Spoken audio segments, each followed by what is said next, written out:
I have had the good fortune to work directly with some of the world's best copywriters. I've gotten to know many of the world's best copywriters, and a lot of them that I don't know personally, I've studied and followed their careers. And I can tell you that there is one thing that they consistently, like across the board, the copywriters who are able to generate the most sales, the most revenue, the most response, the most leads, the most customers, the most profits, the most royalties from their copywriting, consistently do this one thing. And, one of the things that you learn is if you want to be successful, you model those things that the people who have the success that you want are doing. So if a bunch of great copywriters are doing this, well, then you probably want to be doing it too. What is it? Well, let's dive into the notes here. So I spent hours doing this for a new client project earlier. I was listening to a company quarterly earnings call, and man, they don't make these easy to listen to. So you can attend live. I didn't attend live, but the day afterwards it was posted, and I logged in, and they have a little player. Now, unlike pretty much all modern players, there's not speed control. And in fact, I have a speed controller plugin or extension for my browser. And even that was not picking up on this and allowing me to do speed control. So while I'm used to listening to even exciting things at 2x speed, certainly more than 1x speed, I had to listen to this at 1x speed, which was slow and it was grueling and it was painful, but it was something that I had to do. And at the same time, I had the transcript of the call open, and I was making highlights of important points that were brought up during the call. And honestly, this is just scratching the surface of the work that is going to be required on this promotion. It's like the amount of work that's going to be required for this promotion is rather significant. And most of it is work that is what the world's best copywriters spend a ton of time on. And that is research. Research. The world's best copywriters probably do more research than you. Now, when you read their copy, it might not feel obvious because the copy often feels very smooth and it feels very light and it feels very,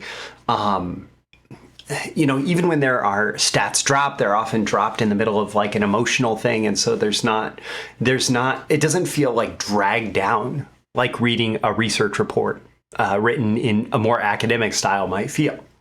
It feels very high velocity, right?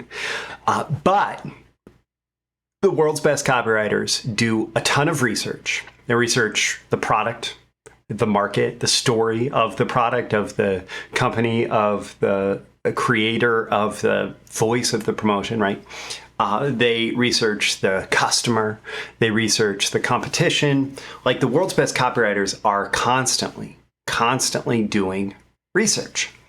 And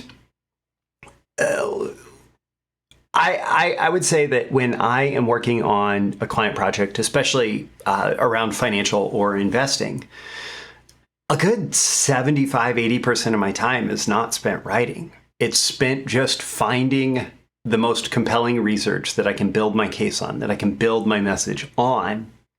And then I build the message around that research. I write it, and it is made compelling by all the research that was done ahead of time. But if I didn't have all that research ahead of time, well, then, it's not going to be nearly as compelling. It's not going to be nearly as believable, which is, that's an essential component. I can get somebody emotionally excited about something, but if they have just one moment in the promotion when they say, that's BS, and I'm not able to immediately counter this natural skepticism with some kind of proof, credibility, believability elements, then I'm just going to lose them. I'm going to lose the sale. And that's why the world's best copywriters spend so much time on it. Now, here's what you want to be looking for when you're doing research. Oftentimes we start out looking for the compelling hook, the compelling angle, the compelling story. We're looking for what's going to get prospects, most interested in our message, right? We're looking for what's going to pull them in. It's often thought of as the big idea, right? Then again, the hook and the big idea can be different things, right? What's going to pull them in and what's going to actually hold them and engage them all the way up to the point where they say, I need to buy this product or service, right? And you're also looking for rock solid proof, credibility, believability elements. Now there's 26 of those that I laid out in my training called Proof, Credibility, and Believability. So I'm not going to go into all of them here. But, for a financial promo, most often that is, specific details around the company, the trend, the technology, the whatever it is. For health promo, oftentimes it's related to double-blind studies on particular treatments or ingredients in different promotions. There's going to be things like case studies, which are incredible, or customer stories, which are incredible for increasing the believability, especially when presented well. So what you're looking for is just all of this content that you can assemble your copy out of. And, with a hat tip to Eugene Schwartz, he says, great copy isn't written, it is assembled. And it's assembled through research, right? Now, here's a powerful process to follow. And this is consistent with what happens at the world's best marketers. You start with research. You're looking for ideas, right? And when you have done enough research that you feel like you have a pretty good idea to base your copy on, then you capture that idea. But you don't assume that your first idea is your best idea, because it's probably not. My first idea is not my best idea either. Even on this project, I think that I've been through 3 or 4 ideas over the course of a week.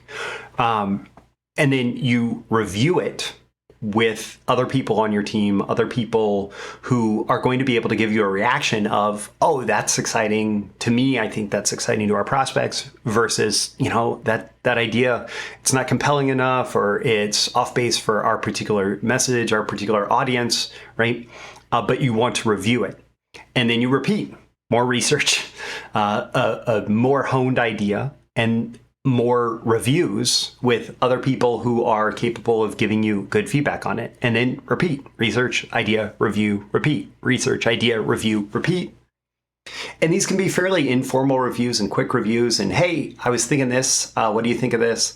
And you're looking for people to continue poking holes in your idea until you get to a point where they try to poke and they try to poke, but they just don't make any holes. Right? And at that point, you say, okay, this is strong. And you write the rest of the promotion. And you, again, are going to continue to back it up with research. And so that's a pretty powerful process to follow. Assume that your research is not all done just in the beginning, even though a huge chunk of it should be done prior to really starting writing. But assume that there's going to be this entire process of really finding that sweet spot, that idea that is going to be the idea that carries your promotion over the finish line, that carries your prospects to the sale. If you want to know how to do this well, I have multiple trainings that are very relevant for this. I have a training called the Control Beating Project Pre-Flight Plan, which I don't talk about very often, but that really gets into all of this thinking that goes into a control beating project, like a sales letter, a sales message, video sales letter, direct mail piece, all of that. Whatever the media is, it doesn't matter. It's what it takes to actually beat controls against some of the world's best copywriters. And that's in marketers who are constantly testing, looking for the best message, the most powerful selling message.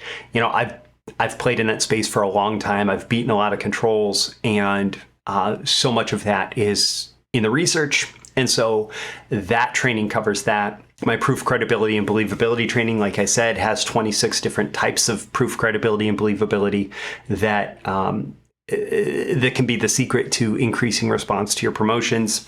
And just in terms of identifying big ideas and structuring your promotions, high velocity copywriting is where it's at.